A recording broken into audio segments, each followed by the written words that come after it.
I'm so excited because this time we're going to look at Howl, which is a beautiful puzzle adventure game. I'm really curious what we can learn about this game. So without further ado, let's just tune in. But first, what is Howl? A turn-based puzzle experience, which takes me back to the classics of the Brothers of Grimm. And Grimm it is!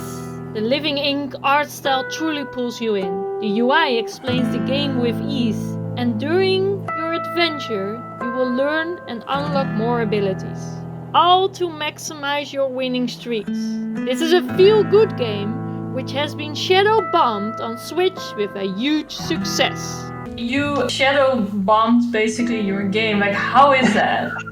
But shadow bombed. I like to call it shadow drop because bombed is like. Okay, fair enough. That was quite interesting experience for us because it was the first time that we kind of had a surprise release of our game, and that had to do with the Nintendo Indie World live stream. It happened in early November or mid-November. Of course, there's a whole process before such a stream, but everything needs to be kept secret, right? You don't want any indication that the game is going to be out or that we are even on the stream. So we had to keep quiet, which is very weird because I always had game releases where, you have to build up the hype and you have to announce the release date, talk to people about the game and send out all the review, try to get as much attention as you can. Yeah, in this case, we couldn't do that. But luckily we had the help of publisher, Astrogon Entertainment. Yeah, so they had a team that were able to support us with PR and with all the preparations for this. It was a really, really big help. So with the people in the studio, you all knew the date, or was it still clear as well? Well, it's not immediately clear when you apply for this, so that's being kept secret quite long. But in the last few weeks, we knew the date. Yeah. Oh, okay. So it's also for you guys. You make an appointment with your publisher, and they say oh, we want to shadow drop your game. So you kind of do a mission and then they say yes or no? Is that the case? It's more like our publisher is always looking out for opportunities to basically get the most eyes on our game as possible. In this case, of course, an opportunity with Nintendo of all companies is an amazing opportunity that we absolutely should, because thousands, maybe even 1 million of people watch that stream and the news gets spread through all the major news publications. So yeah, there was really no question about it. Should we do this? No, absolutely we should. So they're just, investigating all the opportunities for us, and then we decide to apply, and then you get into a process of okay, you need to deliver materials, and then you will hear if you get picked or if you are not in the stream. Along the way, you know more and more what direction it's going. Oh, that must be a very interesting route to take. Yeah. Well, it was so cool. Of course, we had to keep everything secret, but within the team we knew. It was also very nice that the stream itself, we kind of made a team event out of it. So we went to a restaurant, had this private room set up with the entire team, which is 50 people. Yeah, we had a projector and we could all watch the stream live, then cheer, of course, when we were on. Yeah. Nice, that's really cool. That's pretty because you have published other games as well, right, with your team? Yeah. Do you notice a total different amount of people that jump on the game? Definitely, we notice that we are reaching people that we normally wouldn't reach on our own. Of course, that simply has to do with the reach that Nintendo has, and also with the reach that our publisher has. Yes, we're well known in Austria. People might have heard about our previous games, but it's not we have a huge community of tens of thousands of people. That's just not the case. We're, in that sense, we are a small studio. The moment that Nintendo of America tweets about your game, and you see how many views that tweet has, you see how many retweets and quotes and comments and stuff. That's incredible. I remember seeing that tweet and within an hour we were over 100,000 views. Those are numbers that you can only dream of. Fair enough. Yeah, and then do you feel that also the feedback is different that you get from a group of people that you never really encounter with? Yeah, sure. So, of course, people that know us, that are fans of our previous games, they usually have reactions of, oh, cool, yeah, okay, it's very much about the game itself. And people that just randomly see this on a stream, they tend to just, throw in something funny. And we also really like that. People just start making jokes about wolves and stuff. And yeah, it's cool. But of course, they also say, hey, this is a nice art style. So you really see kind of the first impression that the game makes. That's always really nice to hear. And I always pass everything on to the team so that our artist, for example, sees, hey, the art is really good. Nice. So how many artists were working on this? 2 to 3. It depends a little bit because we also have people that are temporarily on the project and then move to something else again. We also had freelancers working on this. So yeah, we have definitely one main artist in the game that made most of the in-game art, a freelancer, Fifth Tonner, and they made most of the UI art and the very pretty chapter maps that we have, the kind of the overview, the overworld. And then we have people that step in and maybe tweak things for promotional art, like key art, achievements, stuff like this. What we also always like to do within Mipumi as a company, that we want to feel welcome to people that are on other projects, because it's not like our whole company is on one project. Usually about 6 people or so that are on one project, and then the rest is like on different projects. So if you have a 50-person team, then yes, you're gonna have a lot more artists in the company. They also like to contribute and dedicate some of their time to, helping out, especially if it's our own game. Fair enough. How did you come up with this idea? Because it seems that it's very inspired by fairy tales, but that's just my assumption. Well, actually, the gameplay came first, and we really set out as a company to try and make a game that is mechanics driven. That's the focus, and our previous 2 games were narrative driven games. So that was really much more about the story, and we wanted to challenge ourselves. And what we have at Mipumi, every month we have what we call a Mipumi Day, and the Mipumi Day is one day in the month where everybody on our team can just dedicate their time to something other than their daily projects. So, for example, they're prototyping something, maybe they're following tutorials, they're learning new skills, whatever it is that you want to. What a lot of people do is, of course, game makers have always ideas for making new games. So we come up with new game ideas, and that's kind of how Howl also started. We had a couple of people in our team that felt like, okay, we want to make something very strategically, puzzly, and they came up with this mechanic of like, what if you plan your moves ahead of time and then you execute them? So it's really about planning ahead, like in advance. Multiple steps, and that's what they just started prototyping. So at that point in time, we were not thinking about folktales or anything like wolf related yet. It was really just about the gameplay. We actually started with a futuristic setting with like robots and a goose. Our company mascot is Paula. It's our manager goose. Wait, you have a manager? You have the manager of your company as a goose, as an animal, as a pet? It's a plushie. Okay. Yeah. So our company owner, my CEO, Greg, I think it's his childhood plushie, Paula Gans, in German. So Paula Goose, he takes that with him, and we always have a Paula plushie somewhere in the office, multiple actually. We bring her with us when we go to conferences. It's just really cute. It's just such a cute thing. So she's really our mascot. Oh wow, okay, that's interesting. So then, the first thing that you think about is like, okay, I just need to slap some art in there. Okay, let's do a picture of Paula. and put a goose in there. A goose. And how do you go from goose to wolf?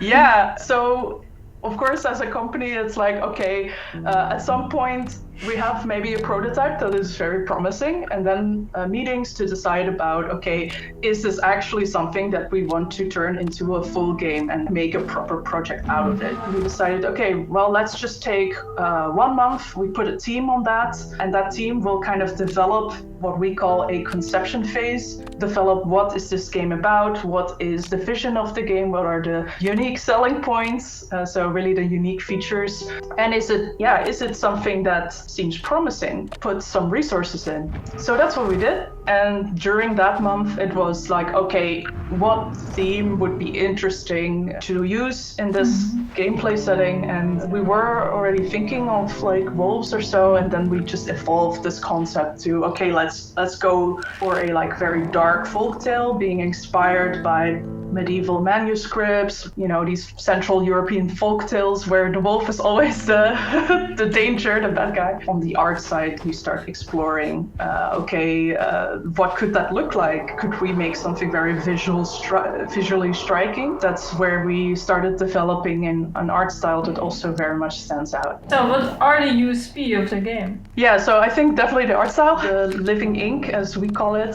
that's a technology that we developed where you have in the game this watercolor effect essentially, which makes it a very unique look combined with the line, like the hand-drawn line art that we have. So I think that's definitely something that is very unique about Howl. You say you developed that, like, wait, how did you make that? Like, kind of, how? Yeah, so we were of course looking for ways to like make this interesting.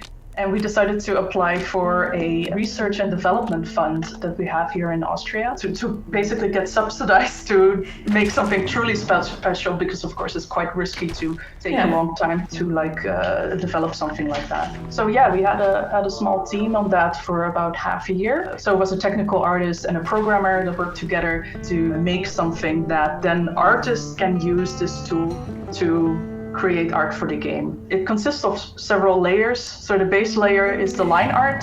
So those are really the lines of the wolves or the trees or whatever. And then you have a layer where we define where the color will appear. For example, if we paint those areas very dark, then the color will always appear there.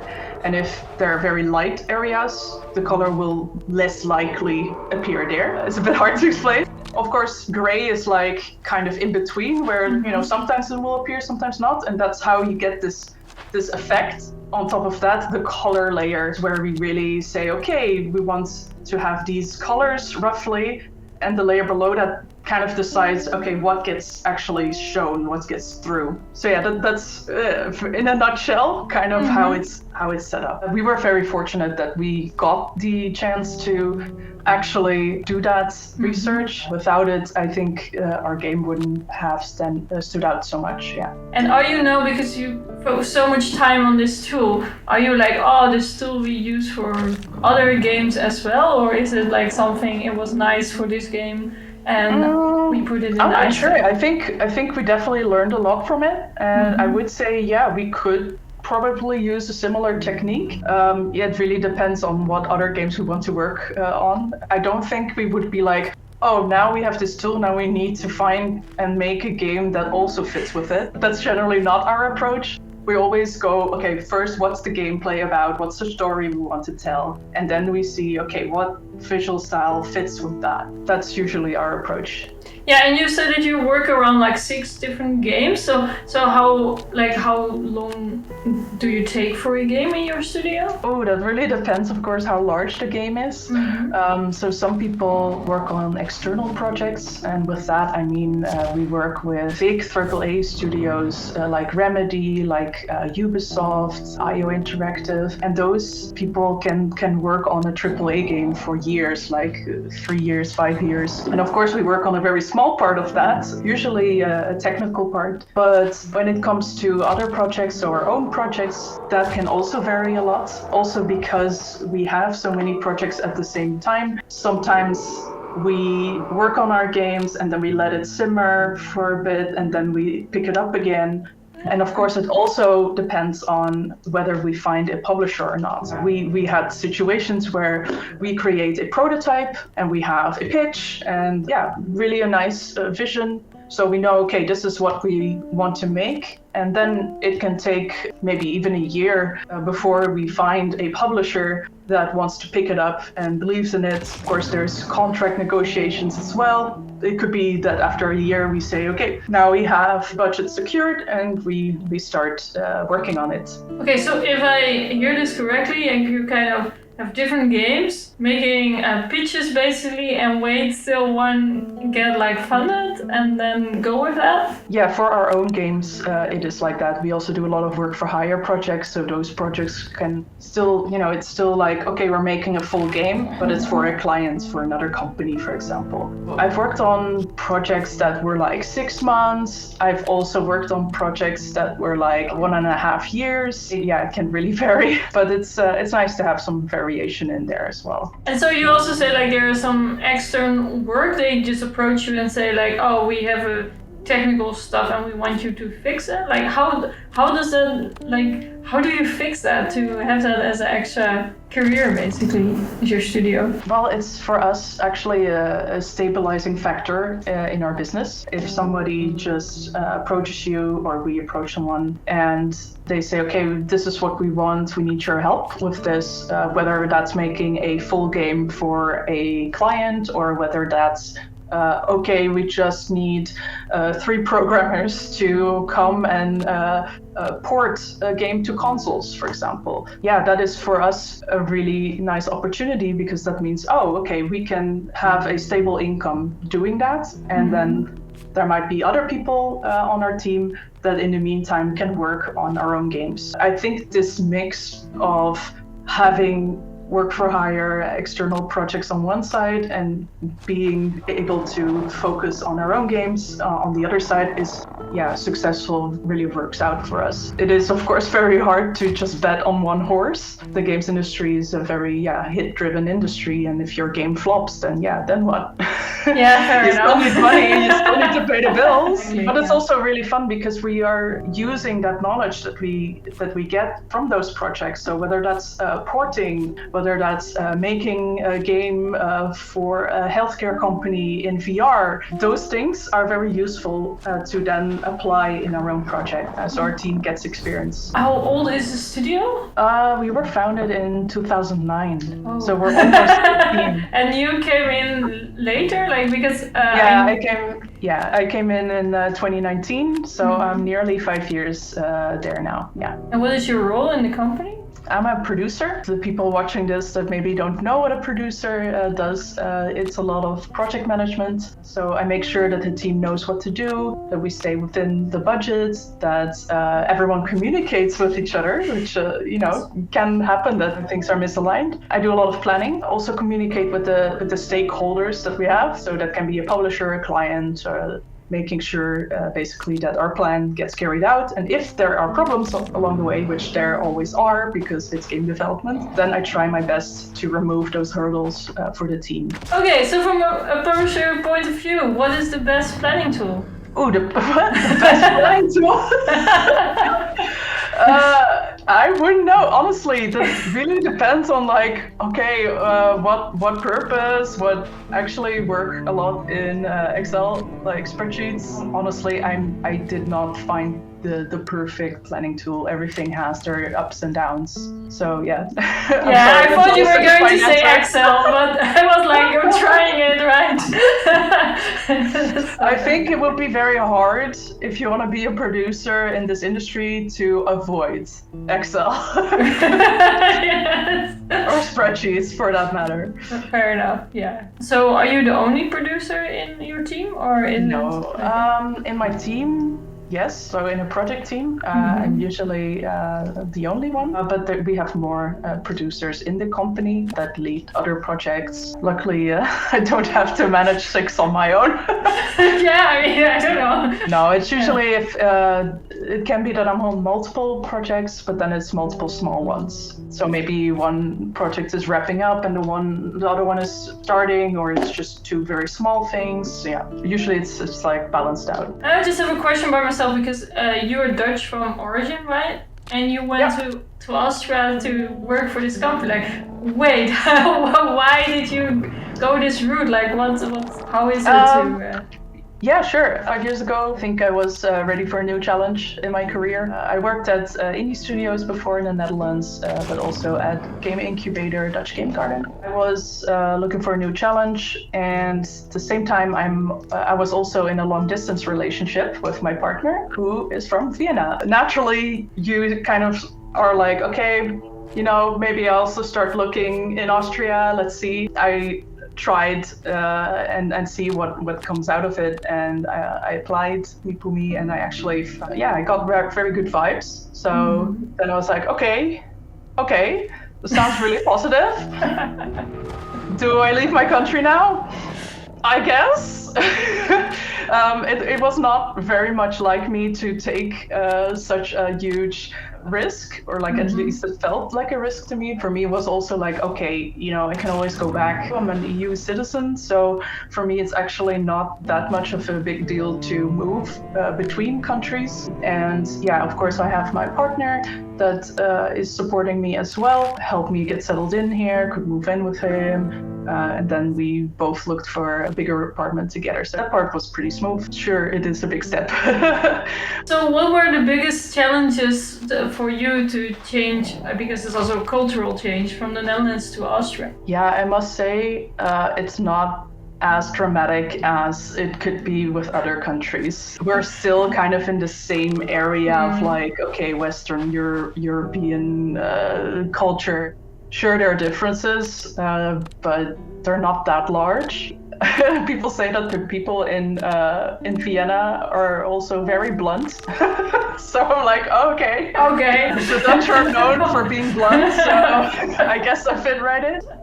Honestly, my colleagues are so lovely. We have really a culture in the office where English is the main language. If people talk German in the lunchroom or so with each other and you join the table, they immediately switch to English. So that's really something that everybody is very much on top of, like, okay, let's, you know, make people feel welcome.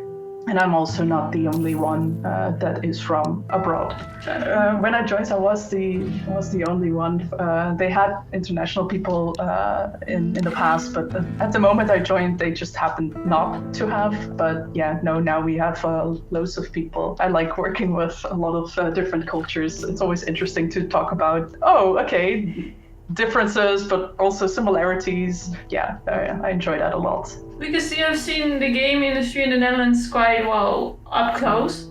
So how is it in Austria? Well, so compared to the Netherlands, which I always do, obviously, it's a lot smaller. I like to compare it to maybe the Netherlands 10 years ago or so. Of course, the Austrian population is also about half of the Netherlands. It's actually a country that is twice as big. So you can imagine that, okay, if I want to go from Vienna to Innsbruck, visit a game studio there. That's the other side of the country, and it will take me 8 hours. So that's really difficult to wrap my mind around. In Austria, we have game developers basically in every area. So we have them in the south, we have them in the west, so Innsbruck, and of course Vienna. Vienna is definitely the biggest concentration of developers, but there also is a big community in Graz, in the south. Because we're so far apart, how can we exchange information and join up?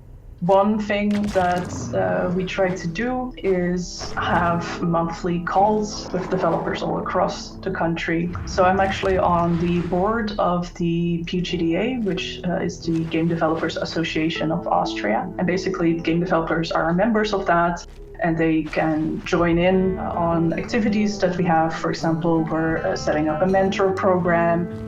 We set up events. We set up a game development survey again, so that we have data about how large the games industry is in Austria. There's lots of movement going on, similar to the Netherlands as well. And of course, I'm also very inspired by the Netherlands because I have I've seen and I have experienced how certain things work out. So I can take that experience and like apply it here. Of course, there's some different history and cultural differences. What I must say is that we do not have a AAA studio here. So there's no Guerrilla Games. There's no company that has like 500 people. Largest one has something like 150 or maybe 100, something in there, in between there. There's a lot of indie studios now that are actually getting some traction and are growing. So yeah, hopefully that continues, and of course everyone benefits. It's not like we see each other as like enemies or rivals or so.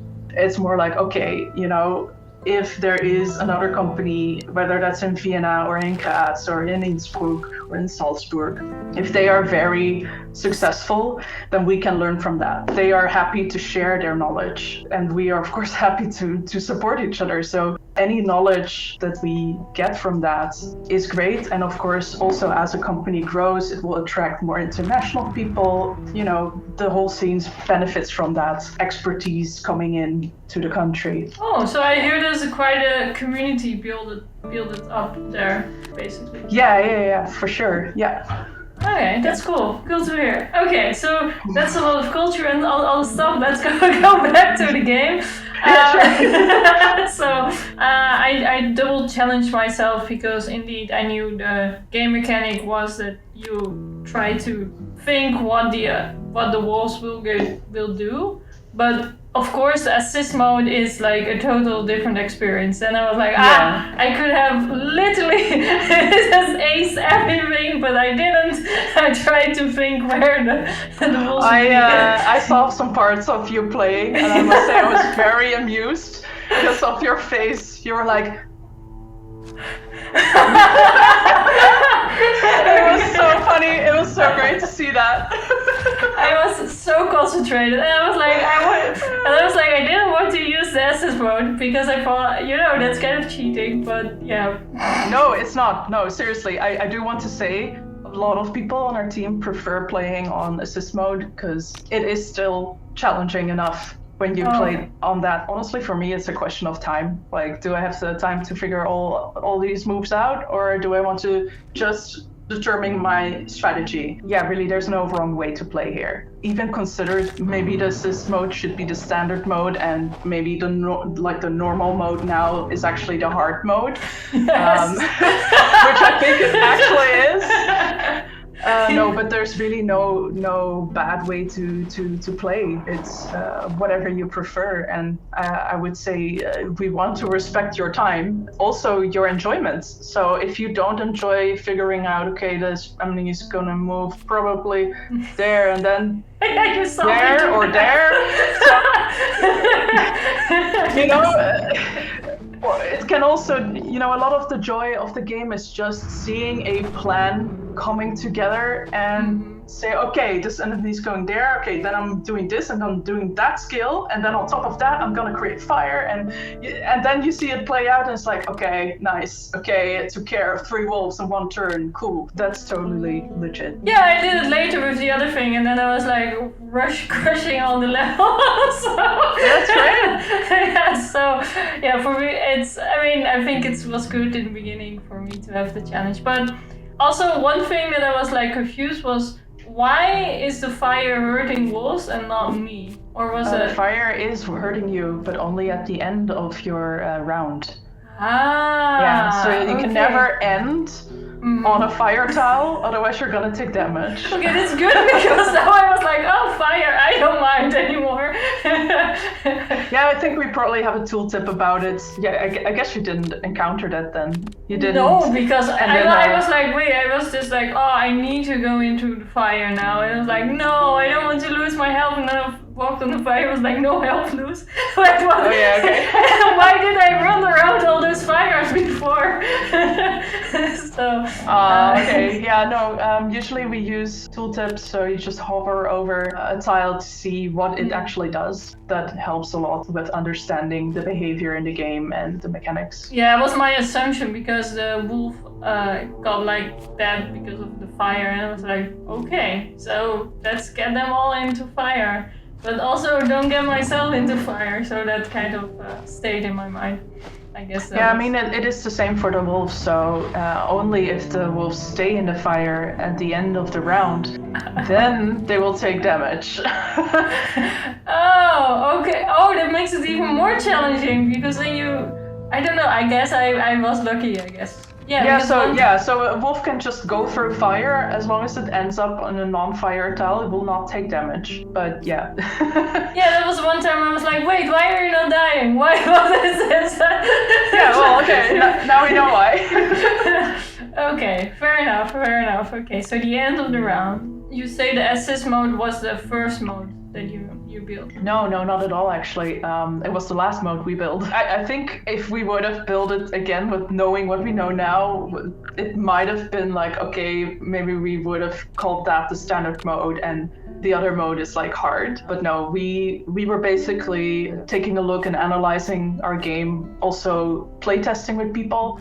And with players that had trouble predicting the behavior of the enemies, even though the enemy behavior is very predictable and very consistent. Yeah, so you can play without assist. Absolutely.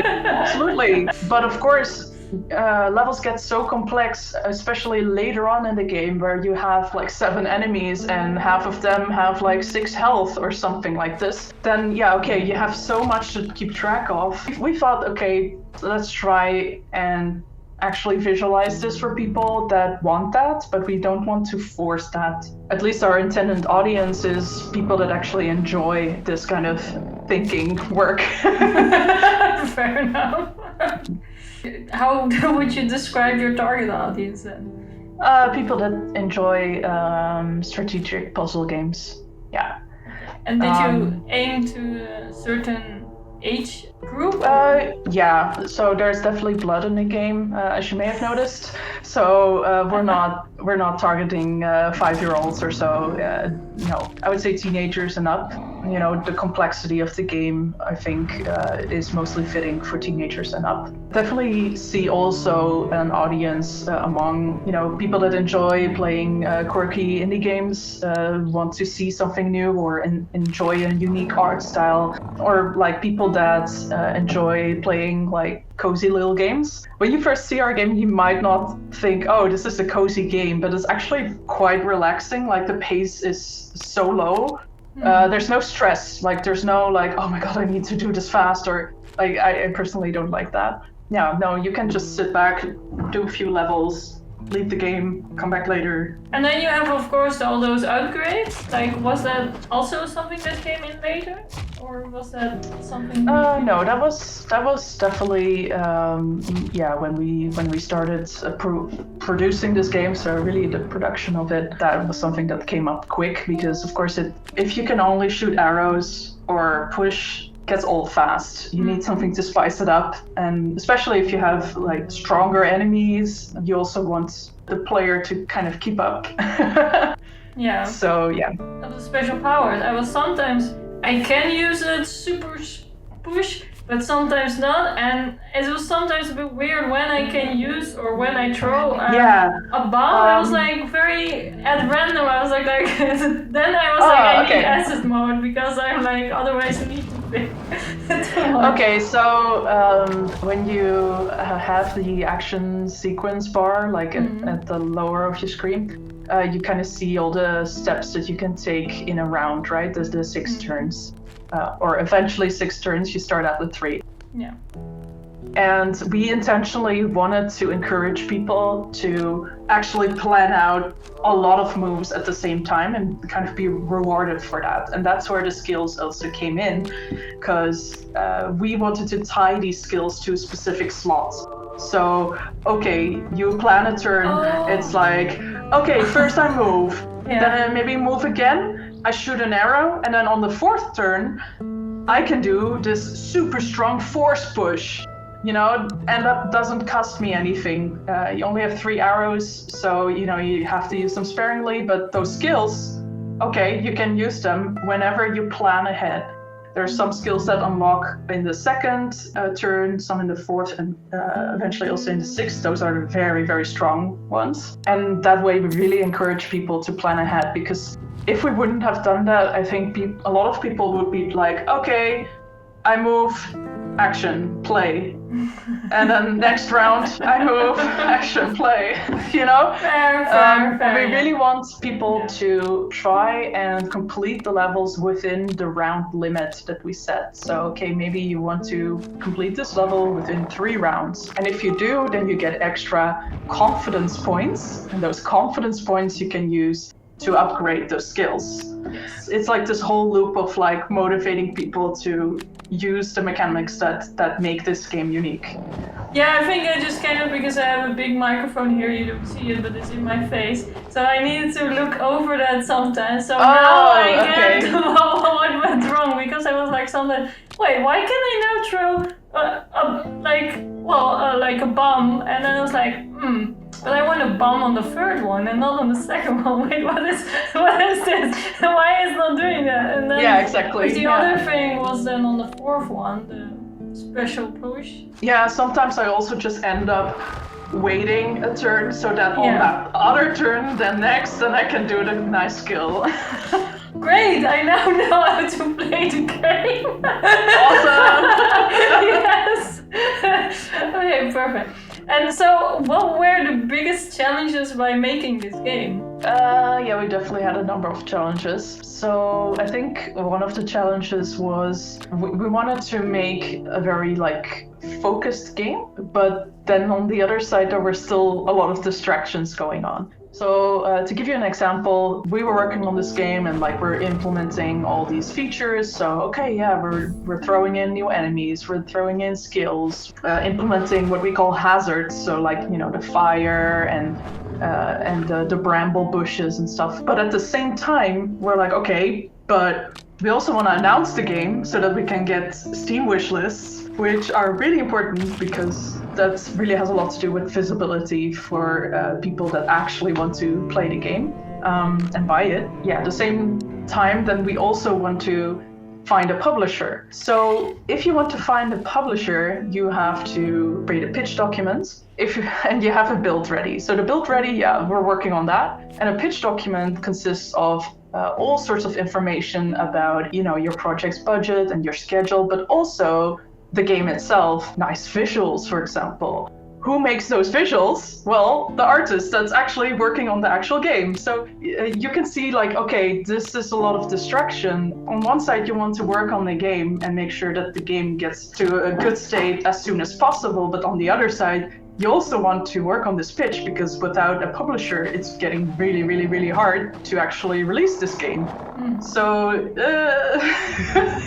what to do? Managing the time where... Yeah, and then you also want to do marketing, of course, because if we have a Steam page online and the game announced on social media, then we can start getting wish lists in, and we can start approaching press and attention for the game, and maybe that will also convince publishers. But, if you want to put a Steam page, a store page online, you also need to have promotional art, you need to have texts about the game ready, you need to have a trailer. Video is a lot of work. All this stuff pops up then, and you have to really divide your attention between all these things. Oh, fair enough, yes. And that's your job, right?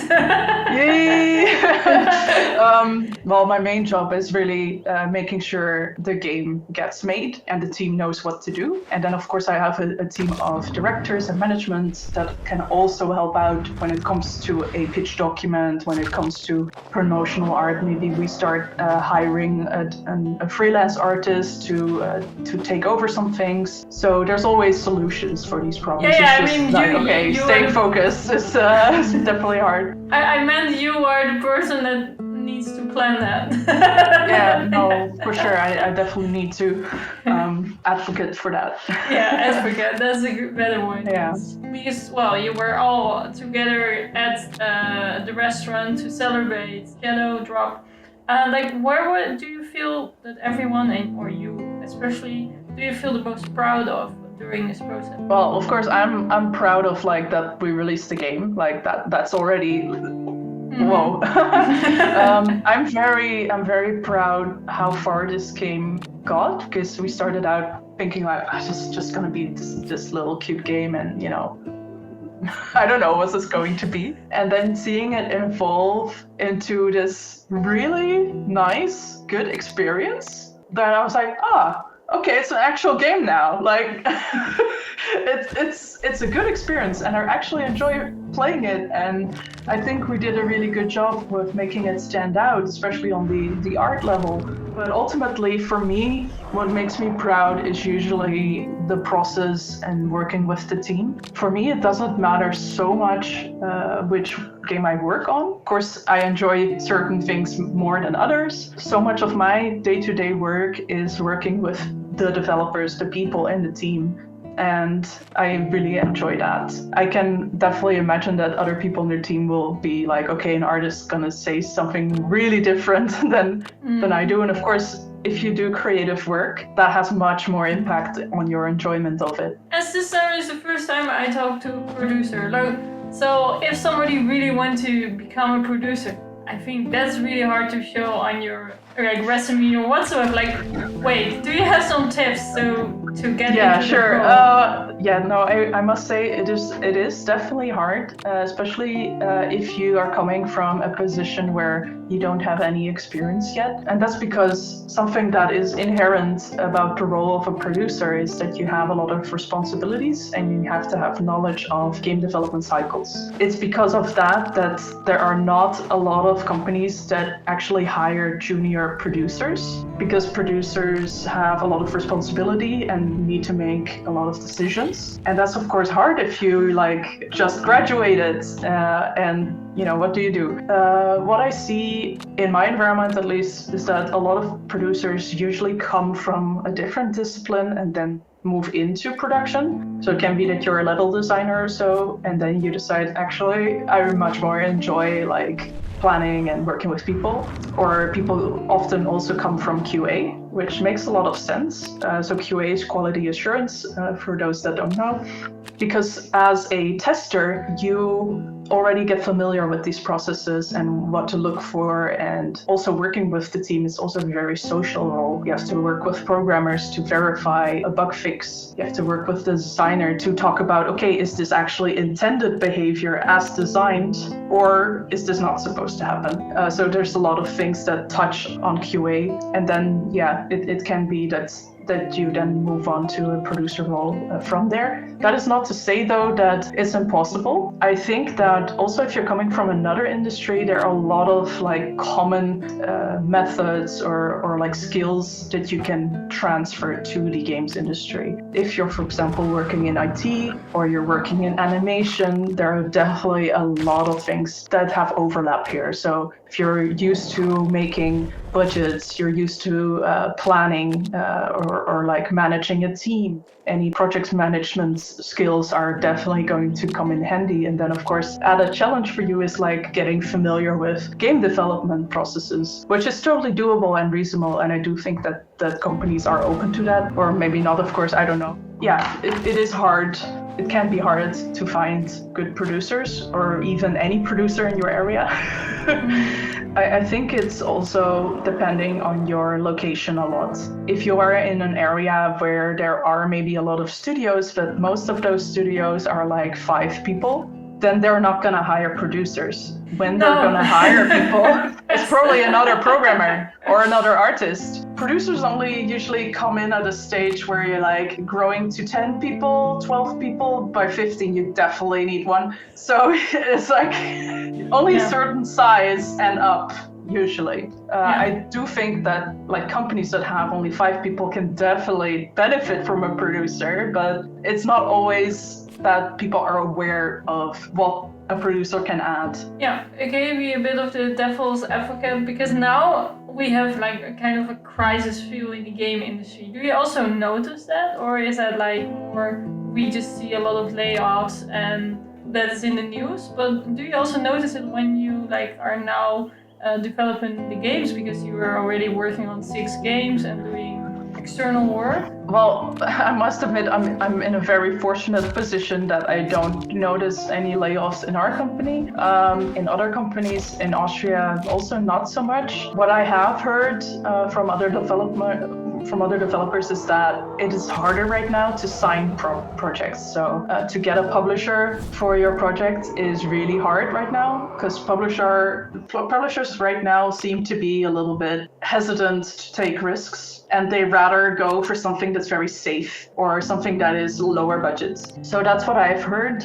And what is also worrying to me is the news of entire studios being closed because an investor decided to do so. Not that like we are not owned by any investor or so, but I am genuinely concerned for those who are. Yeah. It's very depressing.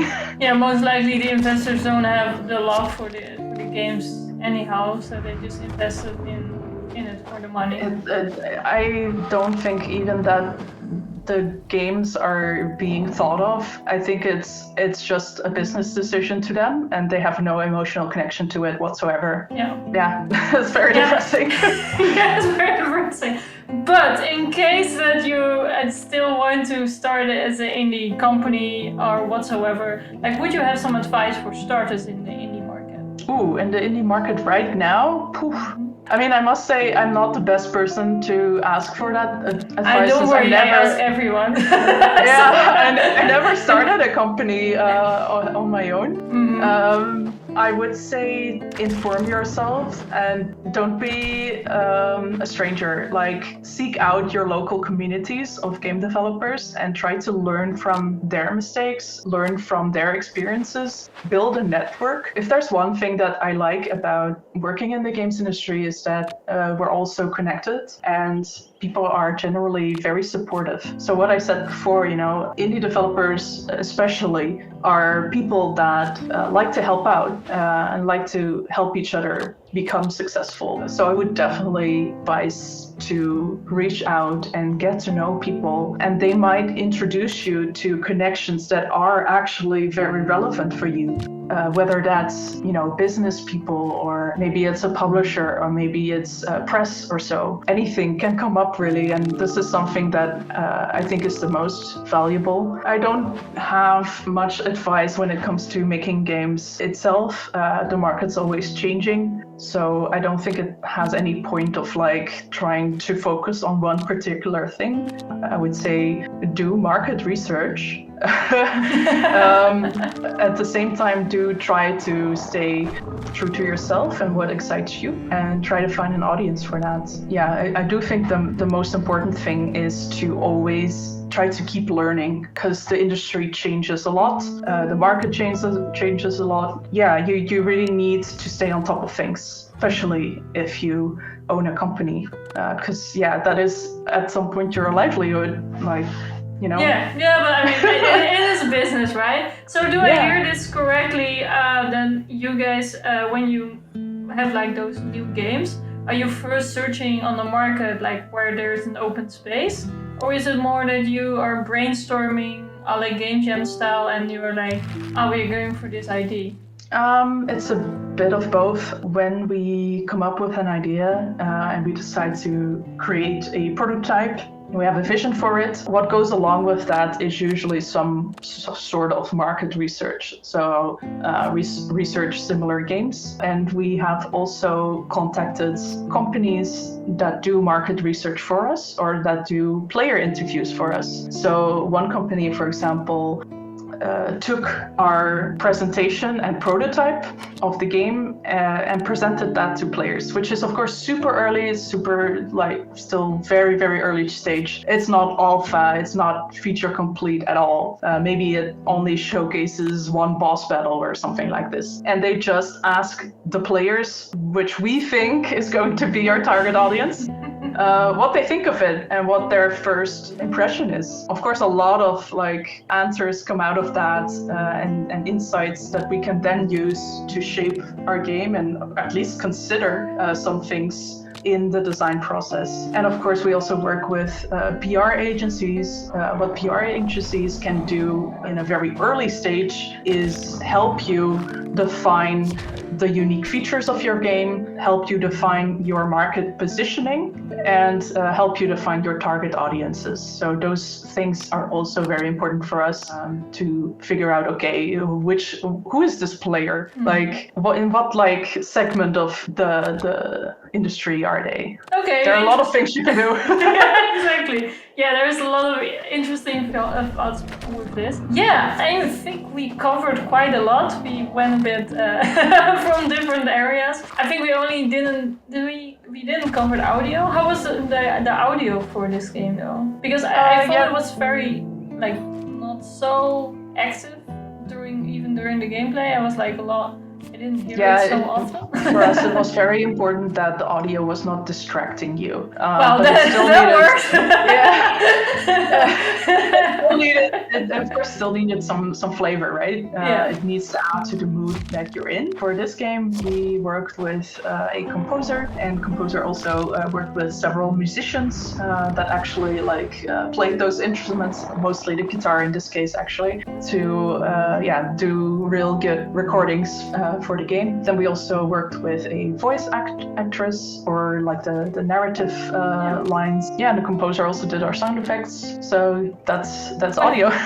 The narrative lines are not random, right? No. Okay, yeah, that's fun to be sure. No, I don't think anything is random in our game. Everything's just handmade and very, very intended. Okay, fair enough. The game is all about like being able to predict stuff. So you have to be predictable. And predictable is usually a negative word if you talk about games, but in our case it's actually something that we want because that means that you can form a strategy. Ah, that's cool. Nice also to close all of that. Like this game is about predictability. Yeah. So I think we covered all. Do you have some last words or some things that you were like, I really want to share this with all the viewers? What I want to share is that we have a free demo. So if you just want to give it a try, then you can do so. It won't cost you anything. And we would love to hear like comments you have. I'll pass them on to the team. But yeah, try the demo and just see if it's something for you. Yeah. How long is the demo? I think half an hour or so, something like this. Like it gets you through the majority of the first chapter of the game. Okay, that's really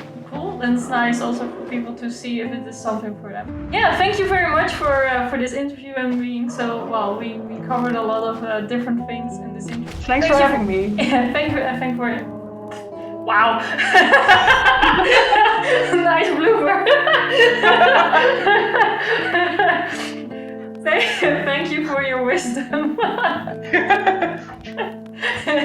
Bye-bye. Again, a lot of knowledge that we just get for free. This is amazing. So I really hope you enjoyed this interview. If you did, please give a like and a subscribe. And then I see you in the next one, which is going to be, well, a bit more about the struggles of game development. So I hope you're ready to learn this lesson. So stay tuned. Oh, don't forget, enjoy more, create more. This was Acreates. Bye bye.